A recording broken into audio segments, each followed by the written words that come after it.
This is not just a federal issue. Let me bring you to the great state of Alabama, which I was down there last year. Quite the culture shock. Headline: Could gun-carrying Alabama teachers be sued if something goes wrong?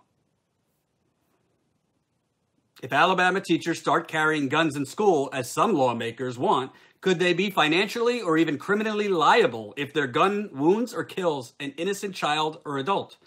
Probably not in public schools, at least, if the gun carry law is carefully written, agree an Alabama law professor and veteran trial attorney. But there are many what-if questions, starting with whether a state law would also protect teachers who carry and use a gun in one of Alabama's private schools. State Representative Will Ainsworth says he will introduce a bill to allow trained, certified teachers to carry weapons on school campuses. The state would pay for their training, but not the teachers' weapons. Ainsworth, who is running for lieutenant governor, is responding to the shooting that killed 17 students and staff at a school in Parkland. Quote, "You need to be real careful how you draw the law up," said Huntsville attorney Mark Daniels. Daniels has practiced law for 41 years, lectures on law at area colleges, and was an attorney in the case of Hamad Memon, a notorious North Alabama student killer. So let me get this straight. In Alabama, we're going to pay for your gun. You're going to pay for your training, not your gun, if you're a teacher. And it's possible that during a Wild Wild West shootout, if a student comes in and a teacher shoots a gun so basically, teachers can't afford their school supplies. My aunt pays quite a lot of money out of her own pocket for school supplies. Millions of teachers do. So they can't afford their school supplies. They have to pay for their own handgun, assault weapon, whatever, to protect the students.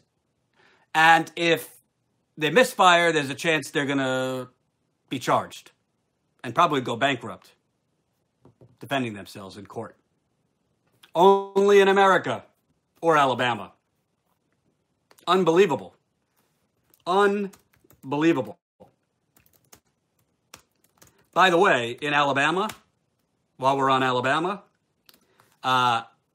they are also, having nothing to do with guns, there's a bill that just passed the Alabama House to insert the Ten Commandments in schools and public outlets.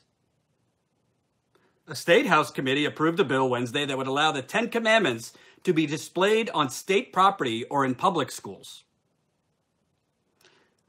Representative Arnold Mooney, the House sponsor of the bill, said the legislation doesn't compel public properties or public schools from displaying the Ten Commandments. He added that the document has to be displayed in a historical context.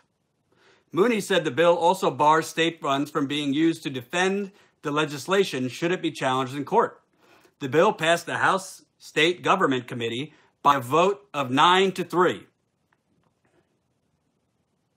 With the committee's 3 present Democratic members opposing the measure. And thank you, I just saw in a comment, there was a shooting, again, at a veterans building in California over the weekend. I believe there were 2 people who died there. Didn't get a lot of attention. Representative Barbara Boyd said she feared that the bill was a step towards legalizing Ten Commandments monuments like the one removed under then Alabama Supreme Court Justice Roy Moore. 3 women died. Thank you, Endo. Mooney denied that the motivation for the bill. So let's get this straight. And I'm not picking on Alabama, but I am.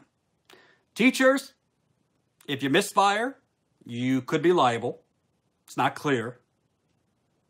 The writers of the bill say probably not in public schools, but maybe so, and maybe so in private schools. We'll train you, but we're not going to pay for your gun or your school supplies. And while we're at talking about attacks on democracy, isn't there a thing called separation of church and state in this country? I learned about that in grade school. Did you?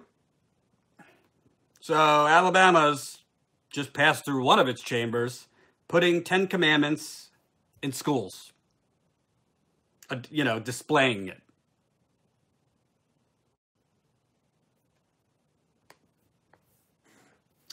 I don't know about you folks, but I think that we're moving from just corruption to corrupt insanity on all levels, federal, state, and local. Federal, state, and local. It's corruption mixed with insanity. And deranged sociopaths, many politicians are sociopaths. Look up that definition. Making decisions that could get you killed or brainwash your kids.